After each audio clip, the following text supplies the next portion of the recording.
Ladies and gentlemen, welcome to the Conspiracy Farm, where we don't start the conspiracies, we just add the water. And now, your host of the most state-of-the-art, most informed podcast on the interweb, I present to you Pat Miletich and Jeffrey Wilson. Ladies and gentlemen, are you ready for war?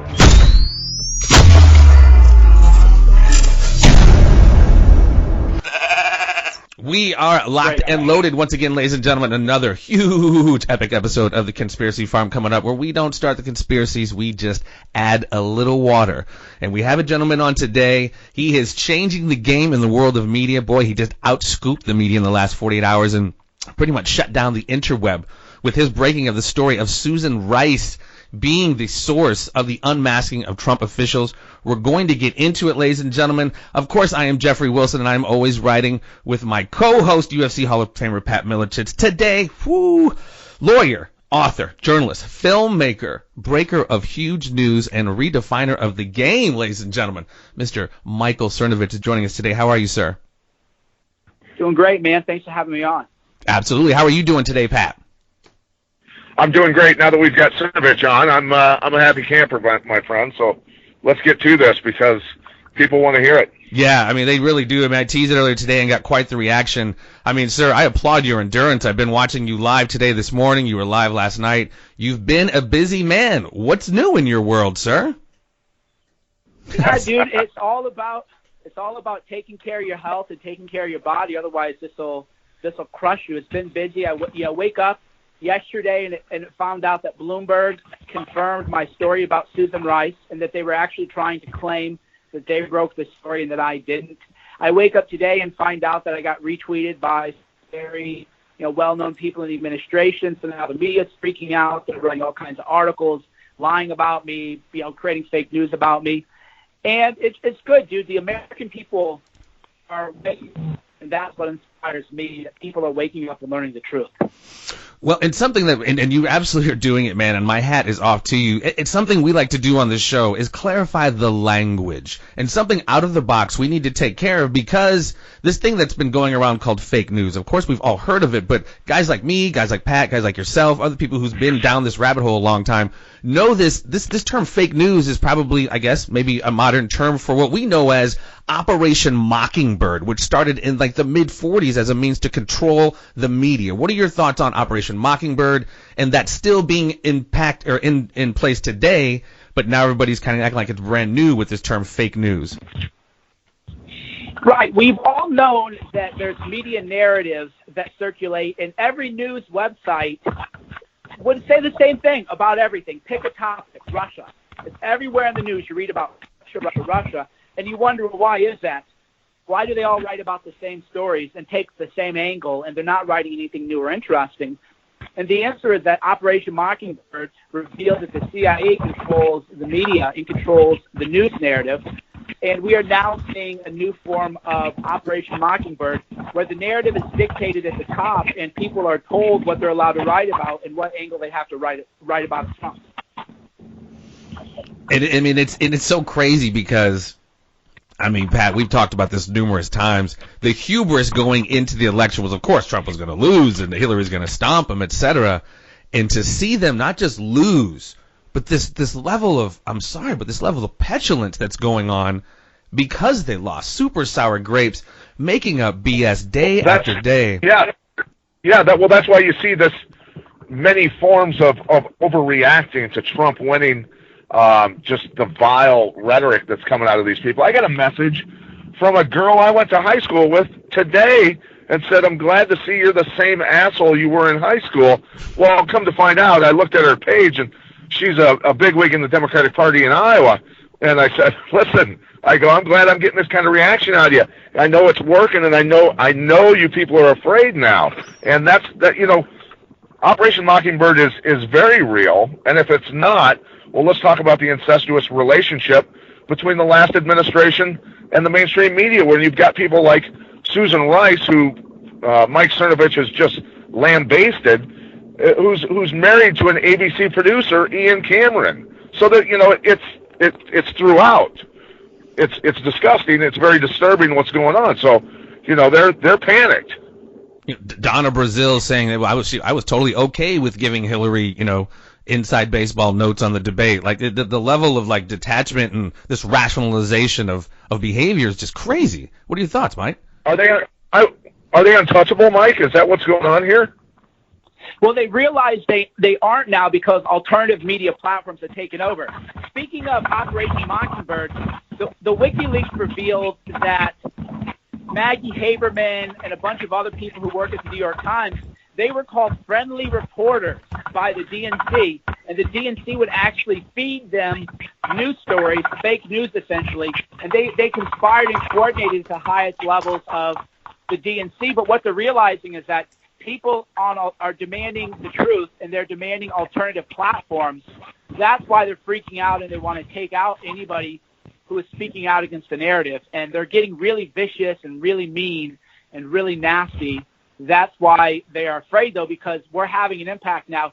Trump got elected. I mean, if you think about it, Trump got elected even though all the fake news went after him. Everybody went after him, and that now proved they can't control elections anymore. They don't have the power. The people have the power. The fake news is freaking out.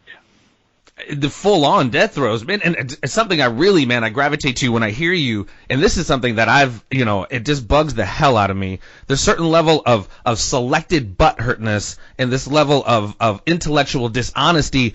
Where were you? Now, I mean, first of all, the CIA has been interfering with elections forever. So for us to start castigating other countries for supposedly interfering with elections is laughable. Not to say two wrongs make a right, but where were everybody when the Rotterdam sex scandal was going on? Where was everybody when the 20% of uranium went to Uranium One? I mean, the list can really go on and on. So this it's almost laughable now. Why aren't we talking about Podesta Group lobbying for a massive bank in Russia? Or Podesta's emails. Right. Come on, man. How did that get skipped over? And why aren't we talking about Saudi Arabia and how Saudi Arabia spends more money to lobby and propagandize than any other country? Or the Ukraine, how they're spending money? Or how Carlos Slim, who is a robber baron and a monopolist in Mexico, how he's the largest shareholder of the New York Times? Or how Jeff Bezos, who owns the Washington Post, has a $600 million contract with the CIA and Deep State. Why aren't we reading about these kinds of stories, right? Yeah. It's all these just horrible distractions. And, we're going to get to what I feel is kind of the root of it. But no, you're absolutely right. I mean, I hate to use this term because it's kind of art imitating life or vice versa. You got this kind of house of cards thing going on with Katie Walsh, the former DNC head, with Maggie Haberman and, a journalist feeding information, or Susan Rice feeding information to these people. I mean, there's all this inside baseball, which is just, it's just shady as all hell, and nobody, yesterday on NBC Nightly News, not a word about what you broke, bro. Not a word about Susan Rice stuff. And then it was today, she admits she did it, but she had no ill intention. And that's just I think that's what's gonna fly with people. Not that she broke the law and dispensed classified information. Yeah, I did it, but my intentions were legit. Kind of like Donna Brazile. Well, maybe, but I doubt it, and here's why. You guys are in Iowa. I'm in California. I got callers from the UK. We are able to get the truth out even if the fake news media ignores it. That's the whole thing. It's great. They ignore us. It doesn't even matter anymore because we can get our message out. That's the real reason they're freaking out is they no longer control the media. Very true. Yeah, and when you talk about, the intent of Susan Rice, her saying that her intent was not to spy on Trump and his people, that's the same reason Comey let Clinton off when he said she didn't have ill intent with those classified emails. Look, I don't intend to get busted for drunk driving when I get busted if I get, shit-faced and drive down the road. I didn't intend on breaking the law, but I still did. Right. Ignorance of the laws, and it's so with her digital footprint is there. That's why I don't get how the media can kind of gloss this over. She specifically sought out certain individuals. It wasn't, what do they call it, the passive intelligence guy? I forget what the term they use, but there's so much more to it than incidental. That. Incidental, yeah. They call it incidental. So here's what they do: they spy on everybody, but rather than admit they're spying on everybody, they say, "Oh no, we weren't spying on Pat Militech, we were spying on everybody who talks to him," and then incidentally, we listened in on his phone calls and incidentally spied on him. It is such bullshit. And again, people are not falling for it. The sheep are. The Hillary Clinton people are. The people who watch the fake news are. But the American people, the real red-blooded American people, are not falling for this nonsense. No, absolutely not. That's the thing. That's the part that's most troubling to me, guys, is that we've got millions upon millions of people who will argue until the end of the earth that mainstream media is telling the truth. They have hook, line, and sinker gotten those people, and it's almost, I've converted 1 out of 10 maybe to finally listen and understand. It's that Stockholm syndrome, pretty much. I mean, it's just it is. It's a level of conditioning. So my question for you, Mike, is how far does this go beyond Susan Rice from the last administration? Oh, it's the biggest spying scandal in American history. It's way bigger than Watergate. I found out that Sean Hannity was spied on, Eric Prince was spied on, so many people, Chuck Johnson was spied on. The Obama administration spied on everybody who was kind of a high profile. You guys might have been spied on too, depending on how high your profile is. They were spying on everybody. This is a huge scandal, and that's running damage control, because this is the Watergate of our era. It's bigger than Watergate.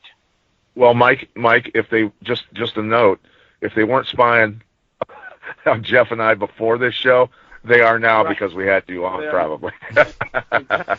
So I take it as I take it as a badge of honor, quite frankly. No, I mean IRS audits to come. Right, right in the mail. No, I mean it is so frustrating because the mind hold, like Pat just said, that the mainstream media has on everyone. People will blissfully fight for their right to be deceived. I see it in all different kind of shapes and forms. But what is the end game, sir? What do you see? You know, Pat and I talked before Trump even got elected. I felt this JFK vibe. Trump was up against such a huge, as we now know it as the deep state, the military-industrial complex, whatever you want to call it. He is surrounded by Judases. Can he ever get out of this quagmire, or is he destined for the next 4 years or however long to stay in this constant defense mode? He's getting rid of, it's going to take about a year to clear out all the deep state people. Very, very important, but it's going to take a while to clear out the really bad guys and the really evil people. But he's getting it. His people now understand that the bureaucracy matters. You can't just go in and change everything. If the bureaucracy and the deep state are rigged against you, they are holding up your key hires. That is how they've kept Trump from getting more done. They understand that now, though, and proving that they're going to change that. Well, and does that start with getting rid of Reince Priebus? Well, it probably ends with getting rid of Reince Priebus. It's probably going to start with getting rid of deep state and all the kooks in deep state and the bad people in deep state and the saboteurs in deep state. That is where it will start. And then maybe Reince Priebus will get the memo and understand that he'd better decide if he wants to have a career in the Republican Party, because the Republican Party is now the Trump Party. Because so many people who are Marco Rubio, Paul Ryan, so many people who oppose Trump, they are the past. The future is Trump. And if Reince Priebus wants to have anything to do with the Republican Party, he's going to have to realize the party belongs to Trump. I saw Trump, and tell me if I'm right or wrong or what your thoughts are on this. My feeling was bringing in guys like Reince Priebus was to keep the enemy leg of the GOP close. Keep your enemies close type mentality. It definitely was. Another issue is that before the election, Trump didn't have the infrastructure he needed to run a campaign. He didn't have the email list. He didn't have the phone numbers. And right, having Reince become chief of staff was part of the deal. And as you know, that was the deal Trump had to make, like it or not. So he had to bring him on in order to get access to all of that infrastructure.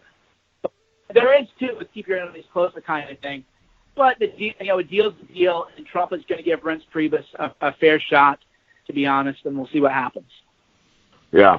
Now, when we go through the timeline of Trump's tweet I can't remember the exact date that was, saying that the Obama administration and Obama had spied on him all the way till wiretapped. Devin Nunes comes out, House Intelligence Committee chair, who's a Democrat, coming out and admitting that Trump was spied on. When I get to Nunes' name, how did they turn him? What do you think went on there that he came forward and said, yeah, did they have dirt on him or what? Well, I don't know. It's a great question. There are a lot of people who want the truth to get out. So that could actually be what is going on too. There's so much you really not know anything because the scandal is so deep, and a lot of people were opposed to that. There are a lot of good people. As you know, Pat, most people in the FBI, most people in law enforcement, most of them are good people who want to do the right thing, and they're realizing that there are bad people who have taken over, and the good people need to stand up for what is right. Yeah, great point. When we get back to the media, the way they've covered this, Chris Cuomo, during his show this morning, basically said right-wing media types are pushing a false narrative that former National Security Advisor Susan Rice improperly unmasked identities of Trump associates, and this is blatantly false. Now, I want to know what Chris Cuomo has to say now on his show, now that Rice has basically admitted to doing it. Yeah, they're now trying to run damage control. First they went, and here's what I like about it. They never call the people out for lying. So we now know that Susan Rice lied. And the fake news, rather than say, hey, Susan Rice, you lied, and by the way, she also lied at Benghazi. She is a sociopath and a serial liar. Rather than call her out and say, you lied, they're going to pretend that she never lied, and then they're going to let her say why it's just not a big deal, and people are blowing it out of proportion and everything. That's what they do all the time. But again, people are listening to your podcast. People are tuning in. People are figuring out the truth, and it's a great time to be alive. Yeah, it is. It is. Every scandal that gets broke, it seems like these liberals burn the brakes off the lie truck going down this steep hill. I mean, they will figure out ways to. It's just a slow burn they turn it into instead of just admitting it, as you mentioned. Yeah, they lie too much. That's what I tell people. If they were honest, rather than attack people like me all the time and write all these dumb articles lying about me, why don't they just tell the truth about Susan Rice and the Obama spying? They could compete with me and run me out of business in a day because these are multi-billion-dollar corporations. If all they did is tell the truth, which is all I do, then I would be out of business because I couldn't even compete with them. Yeah, right. They want to continue to lie. Yeah, they'd burst into flames. What I find so interesting, the legalese, the lawyers all jumped on Trump when he said, Obama wiretapped me, as if he's physically in there wiretapping, when in the subsequent days and weeks, we didn't hear things that just completely disnullified any of that. We saw all the stuff that lended itself to that. Susan Rice, all of this kind of, interception and wiretapping. I'm sorry the guy used an antiquated term to describe like a modern thing, but he was right. And like you said, instead of getting on the fact that he was right and people did violate the law, et cetera, it turns out to Eric Prince and the Seychelles and Russia. It's absolutely insane. And on the tails of this, Vault 7, what did they say days after Trump said he was surveilled, et cetera? That the CIA can basically clone IP addresses, attribute hacks to other countries, and say, say it's Russia when it's actually, and that's all we've seen is just more hacks supposedly from Russia, as if the Vault 7 thing didn't come out. People are just so tied to this narrative, like Pat said. They're just so blissfully beholden to that mainstream media narrative. And I've said this before, and obviously I'm not going to use names, but I've got a friend that was in the agency who would send me emails from someone else's email address and then announce that it wasn't them. And he could call me from your phones, and your name and phone number would come up on my caller ID, and I would say, hey, Cernovich, what's going on? And he'd go, yeah, no, this isn't Cernovich, this is Jim. I'm just messing with it. That's the kind of stuff he would play jokes on me, doing stuff like that. And I'm telling you, man, this is, I sat there, I thought about that. It took me about 20, 30 seconds to go, holy shit, this is how wars can get started. Yeah. Right, Literally. Yeah, exactly. And that's what they do is they'll do false flags. They'll call people from my phone number and then say things, and then that gets blamed on me. That's how they actually frame people for all kinds of stuff, is they'll just say, oh, Cernovich called me, and they'll show you the caller ID, and they'll show you the name. But they can spoof any of us, and they can spoof our emails. They can spoof pictures of us. They even have a program now. It's Photoshop of recordings. They can now have a recording of you saying anything they want you to say, just the same way they can edit Photoshop. So now even what's really scary too is where they could load onto your phone or your internet, whatever, your computers, that there was history of child pornography, of criminal activity, of huge drug deals, of human trafficking, of whatever, and then expose it to the media. Yep. Yeah, they train people. That is truly terrifying. Yeah. They train people. They roofie people. What they'll do is, you'll go out and roofie you, and then you'll wake up and you'll be next to some kid or somebody that you never even heard of. That's all real dirty stuff, man. It's truly evil, and that's why they're fighting so hard against Trump, is because he doesn't want any of that stuff to happen anymore. Well, and this kind of goes to the heart of a lot of this, man. And we've talked about this on the show many times. I think so much of the essence of a lot of this scandal, the root of it is, I'm not saying Pizzagate, because I think that was a ruse. I think it's the pedo-gate, if you will. I think just like you said, when you start getting in this realm, you need to be blackmailable, compromisable. There's no lone wolf gunslingers that get to this level. And that's really what Trump is. He's kind of the Tony Stark of politics. He doesn't need anybody's money. But just like you said, from Dennis Hastert to the early 80s callboy scandal to Judith Palfrey, the D.C. madam, so many of these guys, whether it's boys, girls, drugs, whatever it is, in order to get in these positions, they have to, and even the media, like I heard you say today, they might not even be into these certain things, but they go to these parties and get caught up, and it winds up just like you said. They wake up next to some kid with a picture next to him, and they need them on the team. In order for them to be on the team, they have to be compromisable. Right, that's exactly right. And they were never able to frame Trump for this stuff because Trump doesn't even use email. He doesn't use computers, so there was no computer to frame things on. He was also always protected and had a detailed travel log, so they couldn't roofie somebody like that.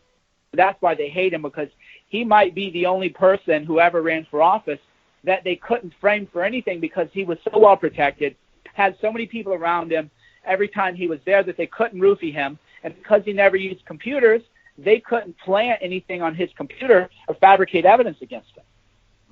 One step ahead. So now, basically what this comes down to, now that you rewind, or I rewind in my brain, Trump's doing these tweets, especially this one, about being wiretapped. Dude, all he was doing was putting out rat bait. Right. I mean, the cockroaches. They're definitely trolling, man. They're just. It's amazing to watch these people expose themselves. And the level of unhingedness, and if that's a word, I mean, it is just this whole, we've talked about it again, I hate to keep saying this, the inversion of reality that takes place. Up is down, down is up. And I like the way you use the term, we use it oftentimes. I mean, people need to get their red pill shit together, because it's really becoming dangerous. This mainstream narrative of a lot of things is keeping people really, really asleep. And journalists like yourselves, man, I mean, seriously, my hat's off to you, because I know the stakes are so very high. And I want to ask you, man, with you doing what you're doing, and I don't know if you're on this conspiracy kind of side or not, but what are your thoughts on, if you're touching too much of the third rail, you could end up like a Breitbart or a Michael Hastings. I'm not sure if you feel those guys died, naturally or whatever, but I don't. And a journalist like yourself is definitely a threat to the system. What are your thoughts on that? Mike Cernovich is now the biggest threat. Right. Exactly. What are your thoughts on that, sir? I've been told by people, some of the good guys in the federal agencies, they had told me that keep in mind that anybody can be roofied, and that they could roofie you. Don't go out to any kind of bar alone, which of course I don't. I like to hang out with my family anyway. You have a beautiful family and a beautiful daughter, by the way, sir. Thank you. Yeah, so I'd just kind of stay in, but they've definitely told me, be careful, try not to be alone by yourself, because that is where they'll get you. That is where they'll sweep you up and they'll try to frame you with things. So that, yeah, they have told me. The other side to that, though, is that if anything happened to me, then my people would want revenge too. And I think a lot of people realize that I do have a lot of friends and sources who are not the kind of people that you want to rile up, right? We'll just put it to you that way. Well, I suppose that is a little bit of protection then, isn't it? Yeah. Well, yeah, I mean, nobody's completely safe, but right. It's better than most have. And also because of what they did with Michael Hastings, which, like you, I don't know what happened with that. It seems a little suspicious, the Michael Hastings things. I don't think we'll ever know the truth on even that. Like the Vault 7 came out and said they can hack cars, and then it's like, oh, wow, that happened too. Exactly. Yeah, that's exactly right. So I'm not really sure on that, but I do know that there are enough people who are suspicious of that if they went after me, it would be a little bit too obvious.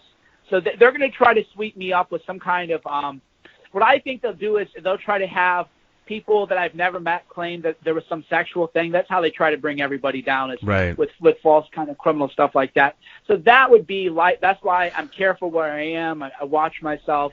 It's almost like they don't care, you know? It's like they did whatever they did to Breitbart, and of course we've known forever since the church committee they can hit you with stuff and make it seem like a heart attack, but then his coroner dies of arsenic poisoning, one of the most obvious kinds of traces of death. I'm just like, what? I'm not sure if you're aware of that, but it's just like they don't seem to care, you know what I mean? It's just like, I don't know. Well, that's the issue with certain deaths, is that we do know that Deep State would kill you.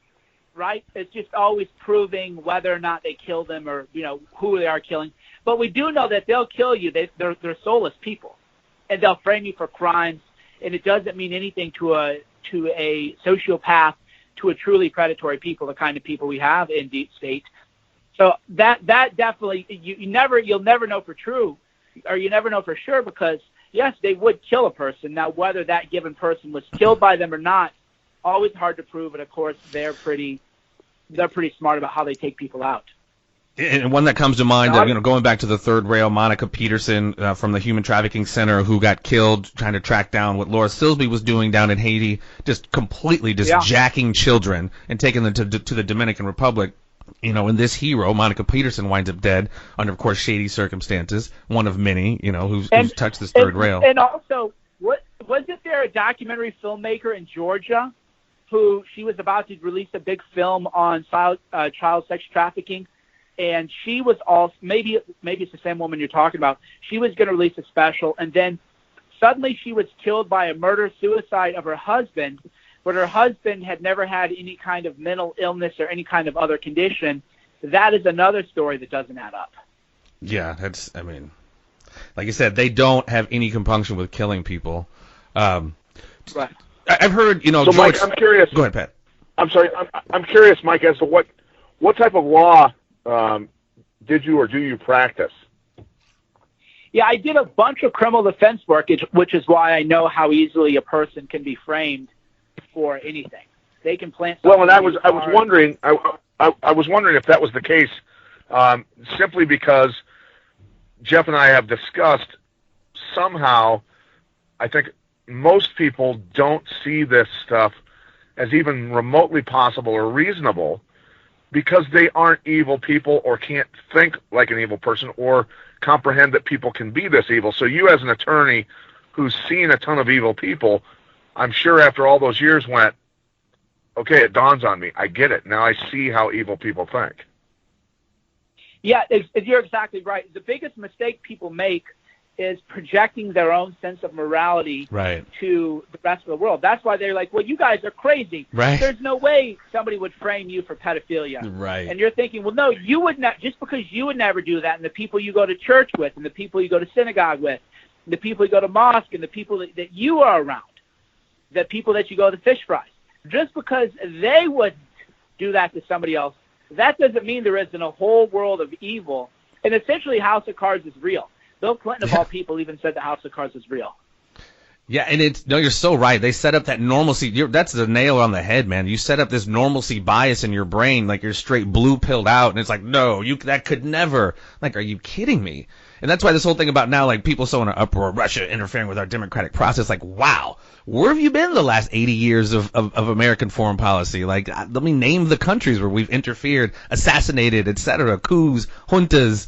You know what I mean? It's like the selective butthurtness / intellectual dishonesty. I don't know, man.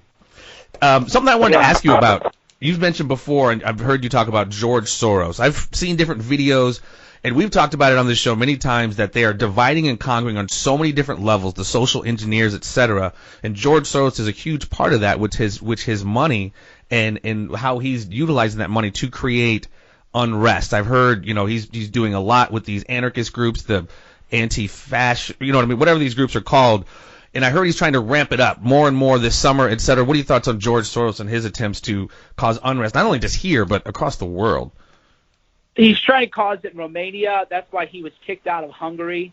The fake news media in America is trying to throw a fit that Hungary doesn't want George Soros in there. He's an evil guy. He actually cooperated with Nazis. Yeah. Most people don't even know that. He actually cooperated with Nazis and did dirty work for the Nazis. Amazing how, most people don't know that. They treat him like he's some kind of, great person when he's actually a very evil person. And you can just take one look at him and you can smell the evil coming out of his pores and under those bags under his eyes. That shows a very evil man who has done evil things and it's weighing on his skin like Emperor Palpatine or something. That's exactly what it looks like. He's a bad guy, yeah. And he funds the media outlets that attack me, actually. This is hilarious. This podcast will be downloaded by Soros' people, and it will be transcribed, and it will be added to the big files they keep on me.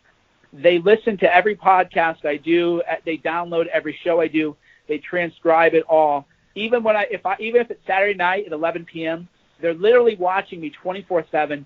Everything I do on social media. I think that's pretty cool. I think that whoever follows me has a good job, man. I wish I got paid to read everything I do and listen to everything.